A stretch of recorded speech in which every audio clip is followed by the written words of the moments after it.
President of Lebanon. He's highly respected in his country and actually long beyond his country. We've spoken previously on numerous occasions through representatives, and the relationship is very good. I think that Lebanon has been a very mistreated country for a long period of time. It's an amazing group of people, professors, doctors, lawyers, great intellects, and it's been hit hard for many, many decades, really. It's been hit very, very hard. And yet I have people that live in Lebanon, people that are parents of friends of mine, in many cases, and they would never leave. They would not leave under any circumstance. They love it. They love the country. And it's probably a dangerous place in a lot of ways, but they live in areas, they say, we hear bombs going off all the time, but we want to live in Lebanon. They love the country. Very smart people, very successful people, and they live there. But it's been a country of great intellect, great intellectuals. They still love it. They want to be there. And we're going to help it. We're going to help it a lot. So it's an honor to have the President and your representatives here. We've already met a couple of times, and we've had some good meetings. And we are going to solve a lot of problems. We've already solved some of them for Lebanon. As you know, there's a Hezbollah problem, but we've done some things that I think the world will take notice. Again, it's been a very badly treated place and country, and we're going to have it properly treated and treated with respect that it deserves. And Mr. President, it's an honor having you. Thank you very much. No, thank you. Thank you I've very been much. looking forward to this visit for a long time. Thank you very much. Meeting such a great president like yourself. Well, that's a very nice thing. See, he knows how to get to me. He Mr. President, can have anything. Now he can have anything. Would you like to say something? Now, really, I would like to thank President Trump, really, and his team for the historic visit and for the historic achievement that we did together by signing the framework with the ultimate objective of ending the state of hostility between Lebanon and Israel forever. I think, Mr. President, this will be your legacy. Together, we'll be able to achieve this objective. It's about time for Lebanon and for the whole region to be stable and secure. And I know your vision is peace, your vision is stability, and I think my vision coincides with your vision. And together, I think we will be able to achieve and to score success in that regard. I agree with that. I do agree with that. And you have tremendous spirit on your side. You have people that love that country, and they're going to make it work. We're going to make it work. Right. Thank you very much. Mr. President, Lebanon, I have two questions, one for you. President Trump, as you work to expand the Abraham Accords, Lebanon still enforces a 1955 law criminalizing contact with Israel for over 70 years. You previously stated you would push Lebanon on this issue. And there is some people still going to prison last month. So did you raise it you will raise it with President Trump today? Well, the Abraham Accords have been, I think, a tremendous success. I think you're going to see a lot of countries joining pretty soon. As you know, we have our original group, and it's so successful for them. Economically successful. It's been nobody left, even during this time of conflict. So, no, I think Lebanon has a very important place.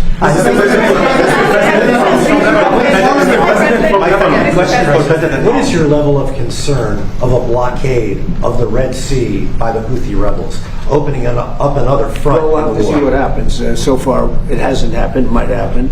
But we take care of things. If something like that happens, we take care of it. You know, we've done that with the Houthis before, and we haven't heard from them in a while since we did what we did originally. It was about 45 days of very powerful action we took against the Houthis. And we've had no problem with the Houthis. They've had no problem with us for a long period of time, including during this conflict. I think that if there is something like that, we'll just have to take care of business. Speaker of the Lebanese Parliament rejected the agreement between Lebanon and Israel and he said it's a sedition. It's going to cause civil war. He's the Speaker of the Lebanese Parliament, and he speaks for Hezbollah. He's Hezbollah's big brother. Yeah. What do you have to say about that? Well, maybe I'll let you speak to that.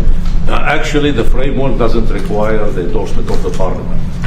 Okay, it's part of our constitution. It's a prerogative of the president, and we are committed to it. And I think the Speaker of the Parliament is really wants to see the end of this war. He's from the south, and he knows he did his best to rebuild the south. But unfortunately, the south being destroyed in front of his eyes. So he's actually supportive of what we are doing, but we need to be careful. His position as a speaker and as a leader of the Shia community, we have to understand how critical is his position. But I can tell you that Speaker Berri is a man of state. He's supportive of what we are doing, and he's supportive of ending the state of hostility, ending the war once for all. Just one thing. I think when he sees, because I've heard that he's a good person, good man, and when he sees the progress made, I'm sure he's going to come on. From Lebanon, from LBCI TV from Lebanon. I have two questions, please. When will the Israeli army fully withdraw from Lebanon? Is there a clear timeline for that? And last question, please. Last week you met with the Iraqi Prime Minister and discussed him or described him as handsome and saying he could become one of the best leaders in the Middle East. How would you describe? Which one are we talking about? The Iraqi Prime Minister. Yes. How would you describe President Joseph Aoun? Well, I'd say he's handsome also, and I think he could become one of the most important leaders in the Middle East. Actually, we do this because they've been trying to do this for decades, right? Decades and decades. So, if I made that statement about somebody else, I would put him in the same category. When the Israeli army withdraw from Lebanon? When the Israeli army withdraw from Lebanon? Is there a clear timeline? They're in the process of doing that. They're in the process of redeploying to other sections. And again, they get along very well. That was a great agreement they signed with Lebanon, and they're redeploying. Is there a timeline? Thank you, Mr. President.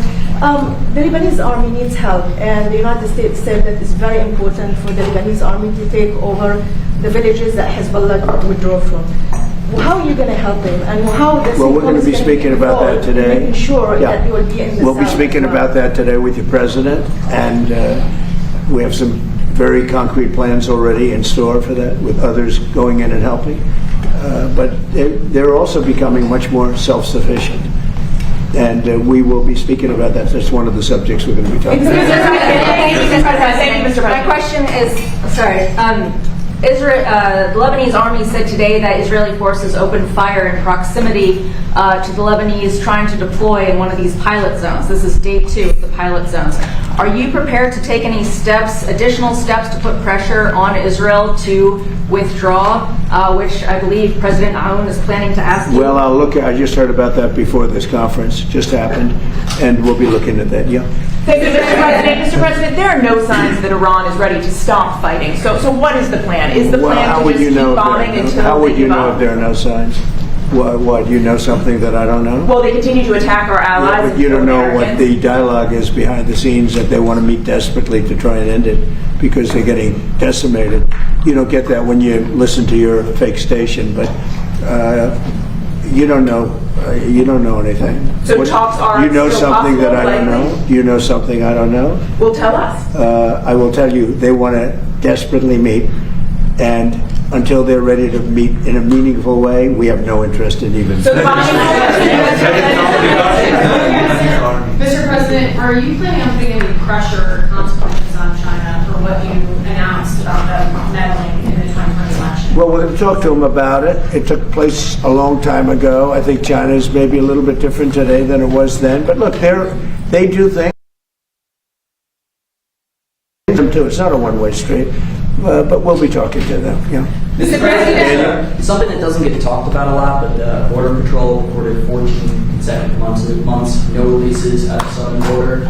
This is something you talked a lot about on the campaign trail that you could run on the job you did on the southern border. Do you feel similarly at this point in time with midterms, considering how well the job you've done? What is the lesson you've learned about Border Patrol? Well, thank you for that question. The fact is, and maybe it pertains a little bit with respect to you and borders and everything else, we had a border that was totally out of control. I probably won the election, at least partially, on the border, would you say? And the border now, we literally in 14 months, I think it came out this morning, actually, it was just announced that in 14 months we had nobody coming through, zero people. I have to say, millions came through. and we had 0 people come in illegally into our country.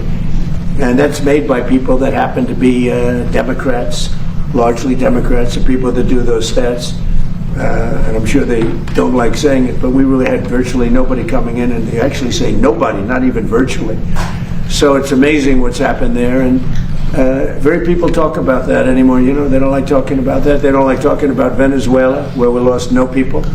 I'll be going to Dover for something that I feel it's a great honor for me to do it. These are people that want it, and they feel like I do, that Iran cannot have a nuclear weapon. Very simple. It's a very simple dictum. They cannot have a nuclear weapon, and they won't have. They're not going to. They have no chance of having a nuclear weapon. And as far as Iran is concerned, I'll let Pete maybe say a couple of words, but we are doing very well. We are degrading them at levels that nobody thought was possible. They're being degraded really so seriously. They did slip something through in Jordan, and if we had other operators, you know, would have not happened, unfortunately. But because we have the best equipment in the world, you know, we've stopped almost everything. But when you let other people do your job, with the United States, we let other people do the job, and sometimes it doesn't work out so well. But we're going to be going and paying our respects at Dover. Pete, would you like to say just how we're doing, generally speaking? Well, it'll be an honor as well to join you at Dover to recognize these incredible Americans who committed to the cause just like you are.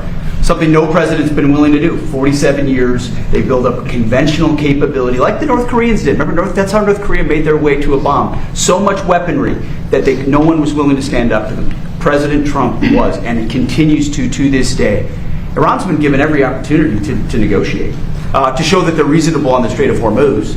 But if they're going to shoot at commercial shipping, then we're going to hit them, as the president said, 10 times harder, which every night we're degrading them further and further. And the president they can talk, otherwise they can deal with the War Department. And the blockade is up and fully, I mean, it's, nobody gets through. Nobody gets through the blockade. It's like a steel wall. Mr. President, thank you, Mr. President. Yesterday there was another attack on an ICE facility, this time in New York City.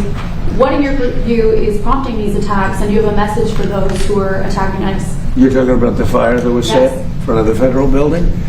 Well, this is what's happening with the people that they allowed to come into our country. They shouldn't have allowed them to come in. They shouldn't be here. They're radical lunatics, and I'm getting them out.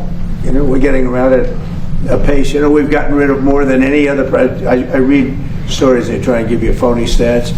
I was with Tom Homan this morning. He'll give you the statistics if you want, but we're getting bad people out of our country at levels never seen before. There's never been a time when more bad people, and you take a look just here in Washington, we took out almost 5,000 hard-line, hardcore criminals, most of whom came in during the open border periods of the previous administration. An amazing statistic, and this is something that I hate to be talking about in front of the president of Lebanon, but he's got his problems and they're different problems, but we don't have any problems in Washington, D.C.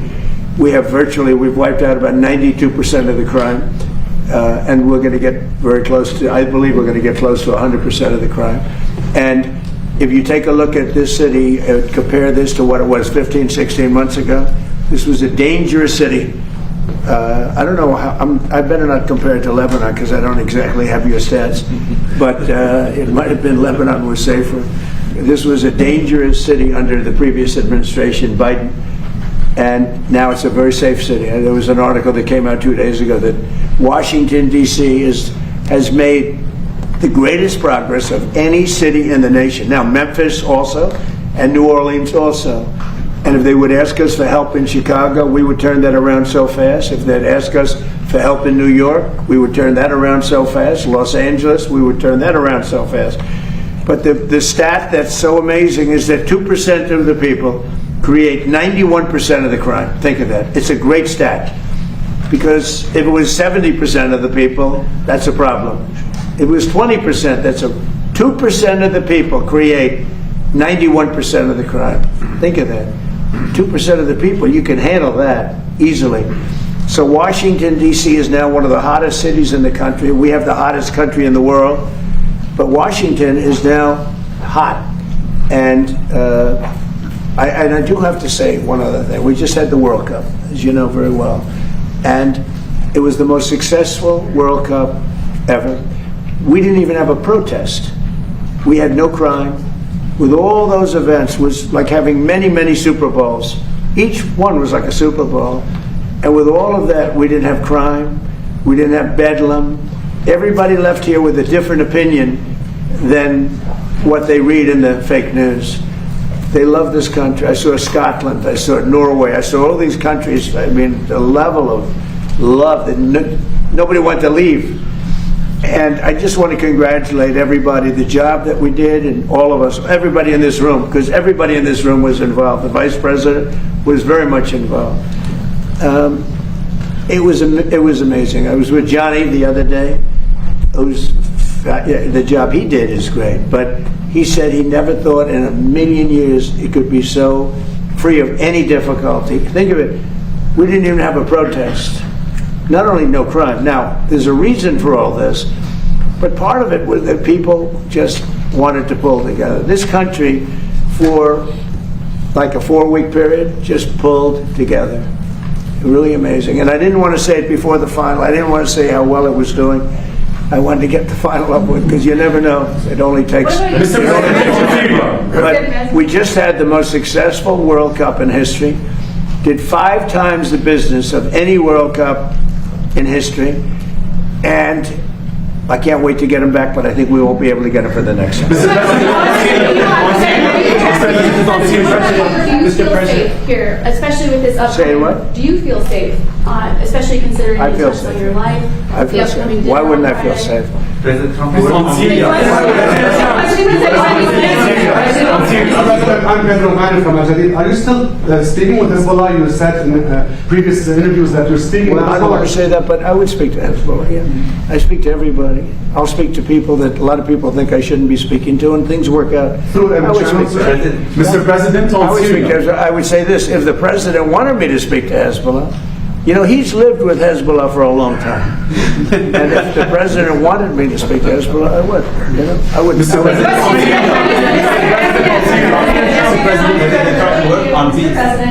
follow up on Iran. If the Iranians do not make a deal ultimately, how long will it take for you to stamp out their threats to the Strait and enable full shipping? So if we left right now, it would take Iran 20, 25 years to rebuild. Okay? And we're not finished at all. But if we left right now, it would take them a long time, years to rebuild. But we're not leaving right now. So we've had a big impact on Iran. If we didn't do what I did with regard to 2 things, the Iran nuclear deal done by Barack Hussein Obama, I terminated that.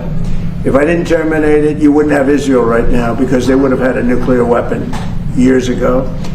And if we didn't do the B-2 bombers knocking out the nuclear sites a year ago, one of the first things we did early in the administration, they would have a nuclear weapon, and you wouldn't have Israel, and in my opinion, you wouldn't have various other countries in the Middle East. They'd all be gone. They would have been terminated, extinguished. But I believe that by doing what we did, by terminating Iran, who's very evil people leading that country. You saw the number of protesters that they killed, 52,000 plus. I put a couple of them up today, young kids. They kill them. They kill them like they're candy. It's crazy what they do. They treat them so badly. They're just killing people just at random. Over 52,000 people, and nobody talks about it. But if I didn't do the attack on their nuclear sites, or if I didn't terminate the Obama agreement with Iran, which was an absolute hit on having them get, that was a road to a nuclear weapon. And our deal will be a wall. It already is. They can't have a nuclear weapon right now. It would take them years to produce it. And we will absolutely attack the new site that they're talking about. I mean, how about these people? They're in this because of nuclear weapons, and they're trying to possibly reconstitute a site. We'll hit that site. Any site where they're even thinking about nuclear, we'll be hitting it very, very powerfully. Now, nobody knows, except the Iranians, the damage that we've done to them. We have done damage that will take them 20, 25 years to recover from. So if we left tomorrow, we had a big success. But we're not leaving tomorrow. Their ability to threaten the street, though, that's the question. There's a bill right now that's being considered that would allow illegal aliens who are working in farming to get legal status. Do you support that legislation? I don't know about it. I'll take a look at it. Last night, the Canada tariffs. One, are those a response to the wildfires in? No. That's separate. We're looking at that separately. And what, is there anything? It's only a response to the way they've treated our farmers and our people. Yeah. Canada's been very, very tough on us over the years, for many years, and no other president's done anything about it. I love Canada. I love the people of Canada. Many friends that live in Canada, but their leadership from Trudeau to the current leadership, I mean, in all fairness to them, they need us to survive. Without us, there's no way they can survive. So, but they've been very, very tough over a period of the last 50 years, actually.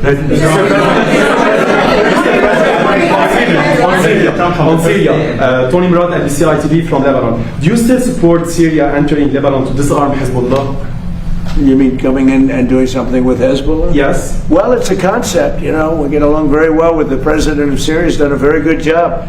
I wouldn't be surprised if this gentleman's going to do a job just like that. He's done a very good job. He's pulled Syria together.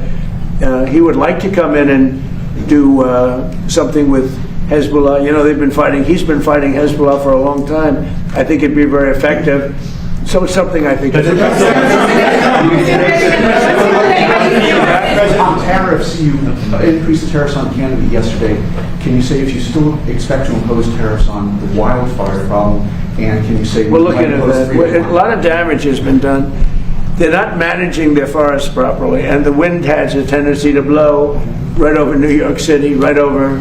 You saw Detroit; they had to close the whole place. Michigan was really affected. They had to close businesses for 4 days. It's very serious what they're doing, and they don't seem to be able to do anything about it. If they managed their forests, they wouldn't have the fire. Do you believe that Iran is trying to impact the midterm elections by threatening the Strait of Hormuz? Probably. They won't have any impact on me. I'm just going to do the right thing. I don't view it as, gee, we're having an election in a period of time. You know, everyone says, oh, I'm doing something before. No, the election, I can't think about that having to do with this. I think people are very impressed. I mean, we took over Venezuela. We now have a great relationship with Venezuela. We went to war with Venezuela, and the war ended in one day. And we have now an incredible relationship with Venezuela. We're taking out millions of barrels of oil. They're making more money now than they ever made before, ever. And we're making a lot of money. We paid for the war many times over with Venezuela. We lost nobody. We lost nobody. We didn't lose one. And it was a violent attack. As you know, we took out a man who was a very evil man. What he did was very evil, in many different ways. We took him out. But, you know, Venezuela, they said the same thing. When I did Venezuela, everyone said, because look at the drugs, look at what they did, where they took all of their prisons, they opened up their prisons, and they have everybody in a prison come in through Biden's absolutely insane open borders policy. And we did that in one day. Think of it. And now we are working very closely with the administration, and we get along very well. Venezuela is a very happy place. Had a tragic incident with the, with the event that took place a week ago. What a terrible thing that was. They had a movement, a shifting of earth that was unbelievable. They've never seen anything like it. A lot of people were killed. So it's all unrelated. But by the way, we were the first ones there to help. We were there to help Venezuela. It was an earthquake, I guess you'd call it. It was a pretty massive earthquake. And we were able to do a lot of good. But they lost a lot of people. Venezuela The people are so happy that we're there. The jobs, everything's happening, and we're taking out many times the money that we spent on the war. This one, Iran is bigger. It's a more complex situation, but we're probably doing equally as well if you look at the damage that's been done. And again, as I said to the young man that just posed the question over here, if we left today, it would take them decades to rebuild, and I don't believe they could ever rebuild. And honestly, they haven't seen anything yet. We've been nice. We've been nice. Haley Wolf, Scripps News. Thank you for the question. Do you believe that Iran has moved nuclear centrifuges into Pickaxe Mountain? And when you say we're not done yet, what is left to finish? Well, I think that they may have. We don't have it on record. All we do is read the fake news. We time. So, maybe this one they have right, but it's okay. It doesn't mean anything unless they have the material. You're talking about the centrifuges. Yeah, it doesn't mean anything unless they have the material. They don't have. We follow the material. That's where the action is, and we'll be hitting that area probably pretty soon. And there's not a thing they can do about it. Normally I wouldn't say that. If I thought they could do something about it, I would never say that. But we'll be hitting that area pretty soon, and very heavily. Please go ahead. President Trump, 2 years ago during the campaign, I interviewed you and you told me on MTV Lebanon that the peace will happen in Lebanon. And every word you said during the interview, it's happening today. Like from the first day in the administration, you were working hard for peace. It's true. Because I understood Lebanon, and I understood how horribly Lebanon has been treated as a country. They've been like a whipping post. What's happened with Iran and with Hezbollah, but Lebanon's been treated very incredibly badly. And maybe I'm a little prejudiced in favor of Lebanon because I have so many Lebanese friends. You're not at all. Well, no, but there's so many Lebanese friends, and so I understand Lebanon. Tom Barrack is Lebanese, the ambassador. Regarding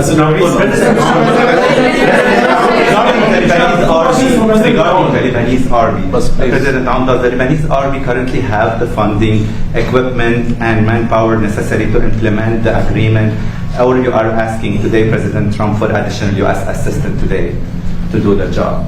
Definitely, with the support of President Trump, and we spoke on the phone, and I told him I need 2 things from you: political support and supporting of the LAF, which is the LAF is the most trusted institution in the country, and it has the most powerful weapon, which is the trust of the public. Like any armed forces in the world, the Lebanese armed forces is the backbone of security and stability. We need to support the LAF. The LAF maintain the country safe and stable. Without the LAF, everything will collapse. We don't want that. I think President Trump doesn't want that. In 1975, the first institution to collapse was the LAF. And as a result, we saw the emergence of many local militias, and the south was empty, allowing the Palestinians to roam the south and launch attack against Israel.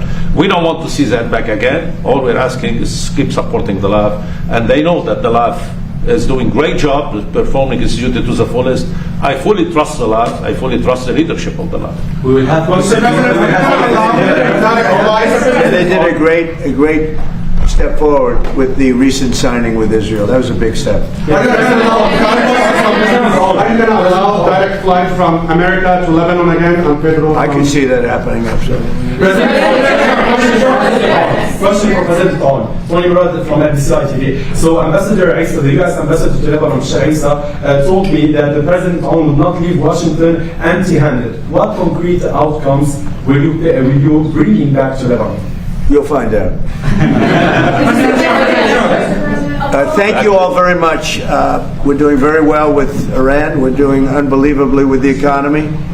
We have investment. As you know, Toyota is coming in with the biggest plant, I understand, anywhere in the world. They're leaving Mexico. They're coming into our country. They're going to come into Texas, to be specific. We have more plants under construction now than at any time, by many times. We have over $19.2 trillion being spent in America, and they're going to be opening up in a year or a year and a half. And there has never been a time like this in America. Truly, it's the golden age of America. Thank you very much, everybody. Thank you guys. Thank you.